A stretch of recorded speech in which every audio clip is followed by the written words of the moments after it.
ദൈവനാമത്തിന് മഹത്വമുണ്ടാകട്ടെ. എല്ലാവർക്കും ക്രിസ്തയേശുവിൽ സ്നേഹവന്ദനം. പിതാവായ ദൈവത്താൽ സ്നേഹിക്കപ്പെട്ടും യേശുക്രിസ്തുവിനായി സൂക്ഷിക്കപ്പെട്ടും ഇരിക്കുന്നവരായ വിളിക്കപ്പെട്ടവർക്ക് എഴുതുന്നത് 3 കാര്യങ്ങളാണ് അവിടെ വളരെ വ്യക്തമായിട്ട് വെളിപ്പെടുത്തുന്നത്. 1, പിതാവായ ദൈവത്താൽ സ്നേഹിക്കപ്പെട്ടും. 2, യേശുക്രിസ്തുവിനായി സൂക്ഷിക്കപ്പെട്ടും. 3, വിളിക്കപ്പെട്ടവരും. ഒന്നാമതായി നാം ചിന്തിക്കുമ്പോൾ പിതാവായ ദൈവത്താൽ സ്നേഹിക്കപ്പെട്ടും. നമുക്ക് എങ്ങനെയൊക്കെയാണ് ഈ സ്നേഹം ലഭിക്കുന്നത്? ഇന്ന് മനുഷ്യൻ ഈ ലോകത്തിലെ സ്നേഹങ്ങൾ തേടി നടക്കുന്ന സമയമാണ്. ബന്ധങ്ങളിൽ നിന്നുള്ള സ്നേഹം, മാതാപിതാക്കളിൽ നിന്നുള്ള സ്നേഹം കിട്ടുമോ? അയൽക്കാരിൽ നിന്നുള്ള സ്നേഹം ഒത്തിരി കിട്ടുമോ? സ്നേഹിക്കപ്പെടുന്നവരിൽ നിന്നും സ്നേഹം തങ്ങൾ ആഗ്രഹിക്കുന്ന അളവിൽ കിട്ടുമോ? സ്നേഹം ഇങ്ങനെ ചോദ്യം ചെയ്യപ്പെടുന്ന ഈ കാലഘട്ടത്തിൽ മറ്റുള്ളവർ എന്നെ എങ്ങനെ സ്നേഹിക്കുന്നു, എന്നെ ആദരിക്കുന്നുണ്ടോ, എന്നെ സ്നേഹിക്കുന്നുണ്ടോ, എൻ്റെ മാതാവ് എന്നെ സ്നേഹിക്കുന്നുണ്ടോ, പിതാവ് എന്നെ സ്നേഹിക്കുന്നുണ്ടോ, സഹോദരങ്ങൾ എന്നെ സ്നേഹിക്കുന്നുണ്ടോ, ഞാൻ ഇഷ്ടപ്പെടുന്നവർ എന്നെ സ്നേഹിക്കുന്നുണ്ടോ, എൻ്റെ ബന്ധുക്കൾ എന്നെ സ്നേഹിക്കുന്നുണ്ടോ, അവരുടെ ഉള്ളിൽ എനിക്ക് എത്രമാത്രം സ്നേഹമുണ്ട് എന്നൊക്കെയും തേടി നടക്കുന്ന ഈ കാലഘട്ടത്തിൽ ആ സ്നേഹം കുറഞ്ഞു പോകുമ്പോൾ മനുഷ്യൻ വികൃതഭാവം ധരിക്കുകയാണ്. ചില ഇൻസിഡൻ്റൊക്കെയും നമ്മെ ഓർമ്മപ്പെടുത്തുന്നത് സ്നേഹം കുറഞ്ഞുപോയി. അവർ പറയുന്നത് മാതാവും പിതാവും എന്നെ സ്നേഹിക്കുന്നില്ല, ബന്ധുക്കൾ എന്നെ സ്നേഹിക്കുന്നില്ല. ആ സ്നേഹം കുറഞ്ഞു പോയത് കൊണ്ടാണ് ഞാൻ ഇതൊക്കെയും ഈ പരാക്രമങ്ങളൊക്കെയും കാണിച്ചത് എന്നൊക്കെയും സാക്ഷ്യപ്പെടുത്തുന്നത് ഈ കാലഘട്ടത്തിൽ. ലോകത്തിൽ നിന്ന് ലഭിക്കുന്ന സ്നേഹത്തെക്കാൾ ക്രിസ്തുവിൻ്റെ സമക്ഷം നിന്ന് നമുക്ക് കിട്ടുന്ന സ്നേഹം വലിയതാണ്. ആ വലിയ സ്നേഹമാണ് കാൽവരി ക്രൂശിലൂടെ യേശു കർത്താവ് എനിക്കും നിങ്ങൾക്കും വിളമ്പിത്തന്നത്. ദൈവം നമ്മെ സ്നേഹിച്ചു. ഓമന പുത്രനെ നൽകിയാണ് നമ്മെ സ്നേഹിച്ചത്. നമ്മുടെ പാപത്തിന് പരിഹാരം വരുത്തിയാണ് നമ്മെ ദൈവം സ്നേഹിച്ചത്. അപ്പോൾ ഒറ്റ ചോദ്യം, ഞാനും നിങ്ങളും ആരാണ് എന്ന് ചോദിച്ചാൽ ഒറ്റ വാക്കിൽ നമുക്ക് ഉത്തരം പറയാൻ കഴിയും. ദൈവത്താൽ സ്നേഹിക്കപ്പെടുന്നവരാണ് ഞാനും നിങ്ങളും. ദൈവസ്നേഹമാകുന്ന നദിയിൽ നീന്തി തുടിക്കുന്നവരാണ് ഞാനും നിങ്ങളും. നദി പോലെ ഒഴുകുന്ന സ്നേഹം വറ്റിപ്പോകുമ്പോൾ നമുക്ക് നീന്താൻ കഴിയുന്നില്ല, ഒഴുകാൻ കഴിയുന്നില്ല, നമുക്ക് വളരാൻ കഴിയുന്നില്ല. നാം അറിയാതെ എവിടെയൊക്കെ വറ്റി വരണ്ട മരുഭൂമി പോലെയുള്ളൊരു ജീവിതം നമുക്കുണ്ടാവുകയാണ്. ഈ ദൈവസ്നേഹത്തിൻ്റെ ആഴക്കയത്തിൽ നീന്തി തുടിക്കുന്ന നമുക്ക് ആ സ്നേഹം നമ്മിൽ വളരുമ്പോൾ ആ ദൈവസ്നേഹം നമ്മുടെ കുടുംബങ്ങളിൽ വളരുകയാണ്. ഈ സ്നേഹം കുടുംബത്തിനുള്ളിലും കുടുംബത്തിൽ നിന്നും ചുറ്റുപാടുകളിലേക്കും ചുറ്റുപാടുകളിൽ നിന്നും സമൂഹത്തിലേക്കും നാം പ്രവർത്തിക്കുന്ന എല്ലാ തലങ്ങളിലേക്കും സ്നേഹം ഒഴുകുകയാണ്. ദൈവം നമ്മെ സ്നേഹിച്ച സ്നേഹത്തെ എന്ന് ഓർക്കണം. പാപത്തെ ക്ഷമിച്ചുകൊണ്ടുള്ള സ്നേഹമാണ്. പാപത്തെ ഓർക്കാതെ നമ്മെ സ്നേഹിക്കുന്ന ഒരു സ്നേഹമാണ് ദൈവം ക്രൂശിലൂടെ നമുക്ക് നൽകിയത്. ഈ സ്നേഹത്തിന് മുമ്പിൽ ദൈവസമക്ഷം എന്ത് കൊടുക്കുവാനുണ്ട്? നമ്മെക്കൊണ്ട് എന്ത് കൊടുക്കുവാൻ പറ്റും? നമുക്ക് ചിലപ്പോൾ കുറേ സമ്പത്ത് കൊടുക്കാൻ പറ്റും. ദൈവം ആഗ്രഹിക്കുന്നത് കാൽവരി ക്രൂശിലൂടെ നൽകിയ സ്നേഹത്തിന് ബദലായി എന്നെ തന്നെ, നിങ്ങളെ തന്നെ ദൈവത്തിന് കൊടുക്കണമെന്നാണ് ദൈവം ആഗ്രഹിക്കുന്നത്. അതാണ് റോമർക്ക് എഴുതിയ ലേഖനം 12-ാം അധ്യായത്തിൽ പറയുന്നത്, ഞാൻ ദൈവത്തിൻ്റെ മനസ്സരിവേർപ്പിച്ച് നിങ്ങളെ പ്രബോധിപ്പിക്കുന്നത് നിങ്ങൾ ബുദ്ധിയുള്ള ആരാധനയായി നിങ്ങളുടെ ശരീരങ്ങളെ ജീവനും വിശുദ്ധിയും ദൈവത്തിന് പ്രസാദമുള്ള യാഗമായി സമർപ്പിപ്പിൻ.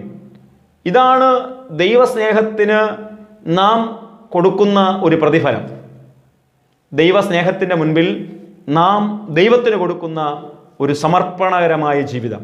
പല മനുഷ്യരും ഈ ലോകത്തിൻ്റെ സ്നേഹങ്ങളിൽ പിന്നാലെ ഇറങ്ങിച്ചെന്ന് അളവുകൾ കുറയുമ്പോൾ അക്രമാസക്തരായും ബന്ധങ്ങളെ തിരിച്ചറിയാതെ കൊല്ലും കൊലയുമായി നടക്കുന്ന ഈ കാലഘട്ടത്തിൽ ഈ ലോകത്തിൻ്റെ ഒഴുക്കുകൾക്ക് സ്നേഹത്തിന് പിന്നാലെ നമ്മൾ കാൽച്ചുവടുകൾ ചലിപ്പിക്കാതെ, ആര് സ്നേഹിച്ചില്ല എങ്കിലും പെറ്റമ്മ മറന്നാലും ഉറ്റവർ ഉടയവർ മറന്നാലും എന്നെയും നിങ്ങളെയും അറിഞ്ഞു സ്നേഹിക്കുന്ന ഒരു ദൈവമുണ്ട്.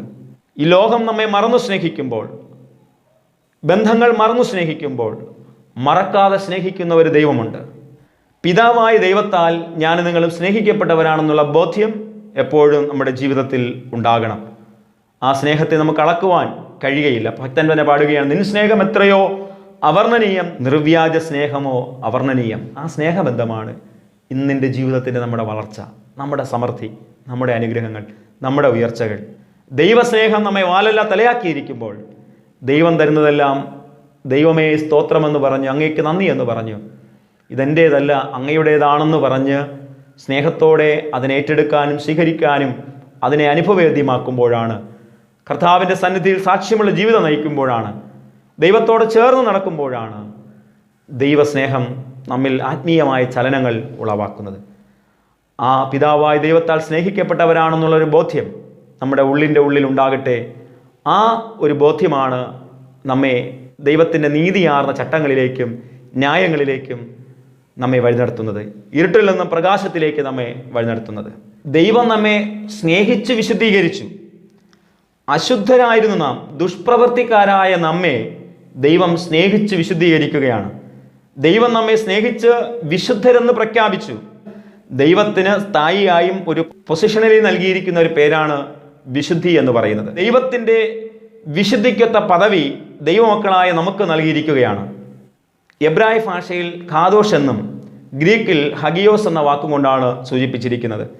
വിശുദ്ധിയിൽ അധിപതിയായ ദൈവത്തെ വിശുദ്ധിയോടെ സ്നേഹിക്കാൻ നമുക്ക് കഴിയണം. അവിടെയാണ് ദൈവസ്നേഹം ഏറ്റവും അനർത്ഥമായി നമ്മെ നിത്യത വരെയും തുടരുന്ന ഒരു പ്രതീകമായി നിലകൊള്ളുന്നത്.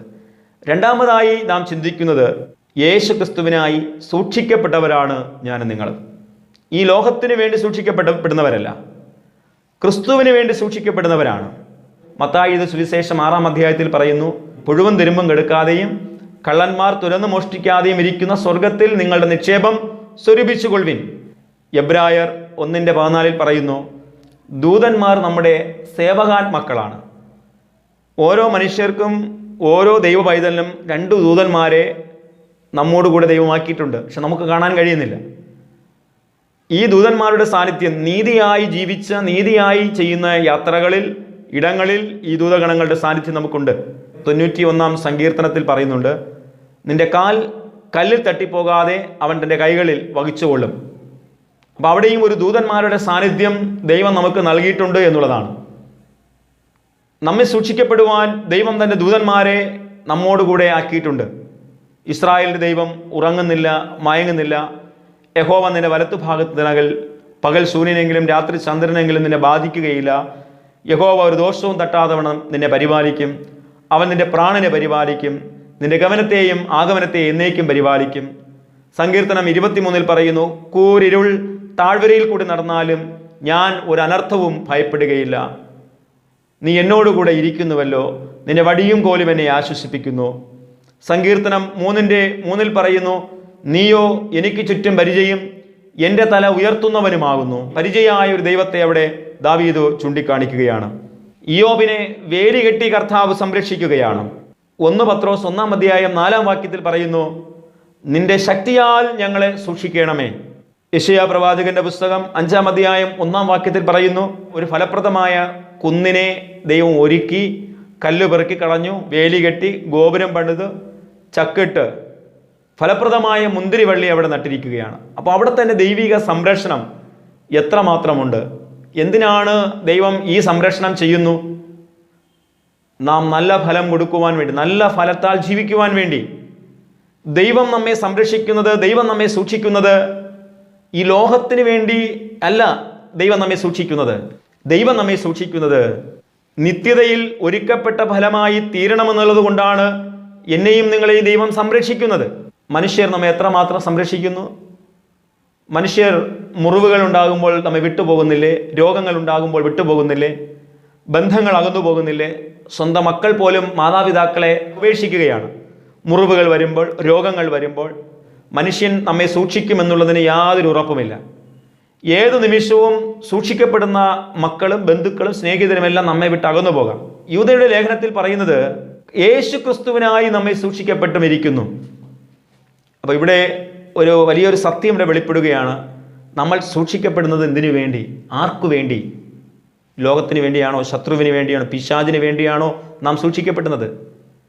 അല്ല, ക്രിസ്തുവിന് വേണ്ടി നിത്യതയുടെ നല്ല ഫലങ്ങളായി മാറുവാൻ എന്നെയും നിങ്ങളെ ദൈവം സൂക്ഷിക്കുന്നു.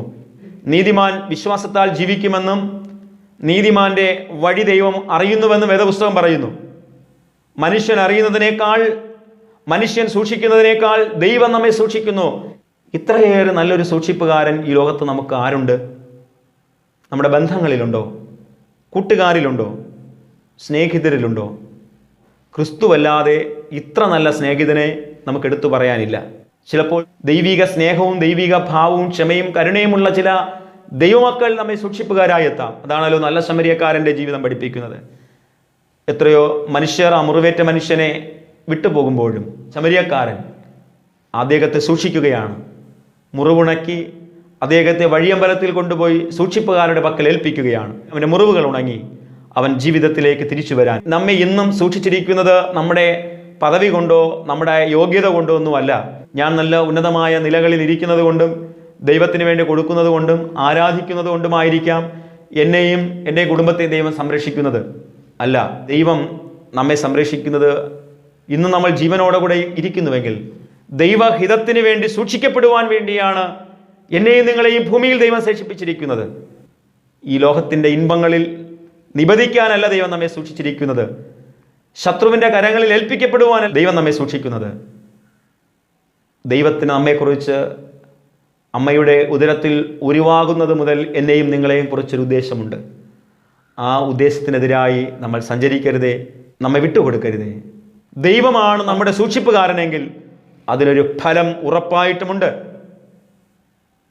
ആ മധ്യാകാശത്തിൻ്റെ മണിപ്പന്തലിൽ കാന്തയുമായി വേളി കഴിക്കുവാൻ കർത്താവ് വരുമ്പോൾ, ഓരോരുത്തരും അവനവൻ്റെ പ്രവൃത്തിക്ക് തക്കവണ്ണം ഫലം കൊടുക്കുവാൻ വരുമ്പോൾ, ദൈവത്താൽ സൂക്ഷിക്കപ്പെടുന്നവർ ന്യായവിധിയിൽ നിന്നും തെറ്റിമാറി ദൈവത്തിൻ്റെ വലത് ഭാഗത്താണോ ഇരിക്കേണ്ടത്, അവിടെ ദൈവം നമ്മെ ഇരുത്തുകയും മറ്റുള്ളവർക്ക് അതിൻ്റെ പ്രവൃത്തികൾക്കനുസരിച്ചുള്ള ഫലം ജീവിതത്തിൽ ഉണ്ടാവുകയും ചെയ്യുന്നു.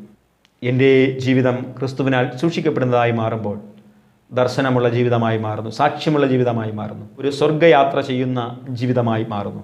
ഇതാണ് ദൈവം നമ്മെ സൂക്ഷിക്കുന്ന ജീവിതത്തിൻ്റെ ഒരു പ്രതിഫലനം എന്ന് പറയുന്നത്. മൂന്നാമത്തെ ചിന്ത എന്ന് പറയുന്നത്, നമ്മെ വിളിക്കപ്പെട്ടും ഇരിക്കുന്നു. ദൈവം നമ്മെ 3 തലങ്ങളിലേക്കാണ് വിളിക്കപ്പെട്ടിരിക്കുന്നത്. ഒന്ന്, ദൈവത്തിന് വേണ്ടി ഈ ലോകത്തിൻ്റെ ആകർഷണ വലയത്തിൽ നിന്ന് വിളിക്കപ്പെട്ടവരാണ് നാം. അതിൽ നിന്നും പുറത്തു കൊണ്ടുവരുന്നത് എന്തിനാണെന്ന് ചോദിച്ചാൽ കർത്താവിന് വേണ്ടി നമ്മെ പുറത്തു കൊണ്ടുവരികയാണ്. രണ്ടാമതായി ചിന്തിക്കുമ്പോൾ ഒരു ഹോളി ടാസ്ക്കാണിത്. ഒരു വിശുദ്ധ ജീവിതം നയിക്കുവാനുള്ള ഒരു ഒരുക്കപ്പെട്ട ജീവിതമാണ്. ഇത് നാം ചെയ്യുന്നവരായി മാറണം. മൂന്നാമതായി പറയുന്നത്, വിളിക്കപ്പെട്ട ദൈവത്തോടുകൂടെ ഒരു ഉത്സവം ആചരിപ്പാൻ ദൈവം നമ്മെ വിളിക്കപ്പെട്ടിരിക്കുന്നു. ഉത്സവം എന്ന് പറയുമ്പോൾ അതൊരു കൂട്ടായ്മ, അതൊരു ഫെലോഷിപ്പ്, ഒരു ആരാധന ബന്ധം. സങ്കീർത്തനം 122 പറയുന്നു, ദൈവാലയത്തിൽ പോകാമെന്ന് പറഞ്ഞപ്പോൾ ഞാൻ ഏറെ സന്തോഷിച്ചു. യഹോവയുടെ മനോഹരത്വം കാണുവാനും അവൻ്റെ മന്ദിരത്തിൽ ധ്യാനിപ്പാനും എൻ്റെ ആയുഷ്കാലമൊക്കെയും ഞാൻ യഹോവയുടെ ആലയത്തിൽ പാർക്കേണ്ടതിന് തന്നെ. അപ്പോൾ വിളിച്ചവനോടുകൂടെ ഒരു ഉത്സവം ആചരിപ്പാനാണ് ദൈവം നമ്മെ വിളിച്ചിരിക്കുന്നത്. അതൊരു കൂട്ടായ്മയുടെ അനുഭവമാണ്, അതൊരു ഫെലോഷിപ്പിൻ്റെ അനുഭവമാണ്. അപ്പോസ്തല പ്രവൃത്തികളുടെ പുസ്തകം 2-ാം അധ്യായം 45 മുതലുള്ള വാക്യങ്ങൾ പഠിക്കുമ്പോൾ, ആദിമ സഭ ദൈവത്തിന് വേണ്ടി വിളിക്കപ്പെട്ട കുടുംബങ്ങൾ ആയിരുന്നു. അവരുടെ കുടുംബങ്ങളിൽ ദൈവവുമായൊരു ഉത്സവം ആചരിക്കുകയാണ്. പ്രാർത്ഥന കഴിച്ചും അപ്പം നുറുക്കിയും ഉല്ലാസവും ഹൃദയപരമാർത്ഥതയും കൊണ്ട് ഭക്ഷണം കഴിച്ചും ഒരുമനപ്പെട്ട് ദിനംപ്രതി ദൈവാലയത്തിൽ പോയും ദൈവത്തെ സ്തുതിച്ചും ഇങ്ങനെ ഒരു ഉത്സവത്തിൻ്റെ പ്രതീതിയാണ്. വിളിക്കപ്പെട്ടവനോടുകൂടെ ഉത്സവം ആചരിപ്പാൻ ദൈവം നമ്മെ വിളിച്ചിരിക്കുന്നു. ഒരു കൂട്ടായ്മ പങ്കിടുവാൻ, ഒരു ഫെലോഷിപ്പ് ആചരിപ്പാൻ. ഫിലിപ്പിയർക്ക് എഴുതിയ ലേഖനം 4-ാം അധ്യായം 1-ാം വാക്യത്തിൽ പറയുന്നു, കർത്താവിൽ എപ്പോഴും സന്തോഷിപ്പിൻ. വിളിക്കപ്പെട്ടതിന് നാം ഒരു ദിവസം കർത്താവിൻ്റെ ന്യായാസനത്തിൽ നിൽക്കേണ്ടവരാണ്. റോമർ 12-ാം അധ്യായം 14-ാം വാക്യത്തിൽ പറയുന്നു, ദൈവം വിളിക്കപ്പെട്ടതിനൊരു കണക്ക് ചോദിക്കും, നമ്മൾ കണക്ക് പറയേണ്ടി വരും. ഞാൻ നിന്നെ വിളിച്ചു, നീ എന്ത് ചെയ്തു, ഈ ഭൂതലത്തിൽ എന്തു പ്രവർത്തിച്ചു? വിളിക്കപ്പെട്ട ദൈവജനത്തോട്, ക്ഷണിക്കപ്പെട്ട ദൈവജനത്തോട്, ദൈവമക്കളെന്ന് പറയുന്ന എല്ലാവരോടും ദൈവം ഒരു കണക്ക് ചോദിക്കും. വിളിക്കപ്പെട്ട ദൈവജനമെന്ന നിലയിൽ ദൈവത്തിന് വേണ്ടി ലോകത്തിൻ്റെ ആകർഷണ വലയത്തിൽ നിന്നും വിളിക്കപ്പെട്ടവരാണ് നാം. ഈ ലോകത്തിൻ്റെ ഇൻപങ്ങളിൽ നിന്നും മാറി സഞ്ചരിക്കണം. തിന്നുക, കുടിക്കുക, ആനന്ദിക്കുക അല്ല നമ്മുടെ ക്രിസ്തീയ ജീവിതം. ദൈവഹിതത്തിന് വേണ്ടി ജീവിക്കുകയാണ് നമ്മുടെ ക്രിസ്തീയ ജീവിതം. ഇതൊരു ഹോളി ടാസ്ക്കാണ്. വിളിച്ചവനോടുകൂടെ, വിളിക്കപ്പെട്ടവനോടുകൂടെ ഉത്സവം ആചരിപ്പാൻ നമ്മെ ക്ഷണിക്കപ്പെട്ട ഒരു ജീവിതമാണ്. ദൈവം നമ്മെ ദൈവജനമെന്ന നിലയിൽ വിളിക്കപ്പെട്ടിരിക്കുന്നതിന് ഒരു ഉദ്ദേശമേ ഉള്ളൂ, ദൈവജനമായി ജീവിക്കുക, ദൈവമക്കളായി ജീവിക്കുക, വിശുദ്ധിയോടെ ജീവിക്കുക. കണക്ക് പറയേണ്ടി വരുന്ന ആളിൽ ലജ്ജിക്കാതെ നിൽക്കുക, ശിരസ്സുയർത്തി നിൽക്കുക. അതിന് അനുസരിച്ച് ഈ ലോക ജീവിതം നമ്മൾ ക്രമപ്പെടുത്തണം. പിതാവായ ദൈവത്താൽ സ്നേഹിക്കപ്പെടുവാനും യേശു ക്രിസ്തുവിനാൽ സൂക്ഷിക്കപ്പെടുവാനും നമ്മെ ഒരു വിളിക്കപ്പെട്ട ജനമായിട്ടാണ് ദൈവം നമ്മെ സ്നേഹിക്കുന്നത്. ആ ഒരു ബോധ്യമുണർന്ന് ഈ ലോകത്ത് അനുഗ്രഹീത ജീവിതം തുടരുവാൻ പരിശുദ്ധാത്മാവ് നമ്മെ സഹായിക്കട്ടെ. ആമേൻ. നമുക്ക് പ്രാർത്ഥിക്കാം. സർവശക്തനായ ദൈവമേ, സ്നേഹത്തിൽ അധിഷ്ഠിതമായൊരു ജീവിതം, ദൈവം നമ്മെ എന്തിനു വേണ്ടി വിളിക്കപ്പെട്ടു, ഏത് ഉദ്ദേശങ്ങൾക്ക് വേണ്ടി തിരഞ്ഞെടുക്കപ്പെട്ടു, നാം ദൈവജനമെന്ന നിലയിൽ നാം ആരാണ് എന്ന തിരിച്ചറിവോടെ ആ ലക്ഷ്യങ്ങളിലേക്ക് സഞ്ചരിക്കുന്നവരായി ജീവിക്കുന്നവരായി ഇഹലോക ജീവിതം തിന്നുക, കുടിക്കുക, ആനന്ദിക്കുക മാത്രമല്ല, ദൈവത്താൽ സ്നേഹിക്കപ്പെട്ട ജനമാണ്. ദൈവത്താൽ സൂക്ഷിക്കപ്പെടുന്നവരാണ് ഞാനും നിങ്ങളും. ദൈവത്താൽ വിളിക്കപ്പെട്ടവരാണ്. ഒരു മനുഷ്യൻ്റെ വിളി സ്വീകരിച്ച് വന്നിരിക്കുന്നവരല്ല നാം, ദൈവവിളി സ്വീകരിച്ച് വന്നിരിക്കുന്നവരാണ്. ആ വിളിയെ ഉണർന്നുകൊണ്ട് ജീവിപ്പാൻ ഞങ്ങളെല്ലാവരെയും സഹായിക്കണം. ആ വചനത്തിൽ നിന്ന് വിരുദ്ധമായി ജീവിപ്പാൻ ഞങ്ങൾ ആരെയും അനുവദിക്കരുതേ അപ്പ. ഞങ്ങൾ ആരാണെന്ന് ഉണർന്നുകൊണ്ട് ഓരോ ദിവസവും ഞങ്ങളുടെ ജീവിതങ്ങളെ ക്രമപ്പെടുത്തുവാൻ, ഒരുക്കുവാൻ ഞങ്ങളെ സഹായിക്കണം. ഞങ്ങളെ താഴ്ത്തി ഏൽപ്പിക്കുന്നു. ക്രിസ്തയേശു മുഖാന്തരം പ്രാർത്ഥന കേട്ട് ഒരു അനുഗ്രഹീത ജീവിതം തുടരുവാൻ ഞങ്ങളെ സഹായിക്കണമേ. ആമേൻ. ആമേൻ. God bless you. ദൈവം നമ്മെ അനുഗ്രഹിക്കുമാറാകട്ടെ. ആമേൻ.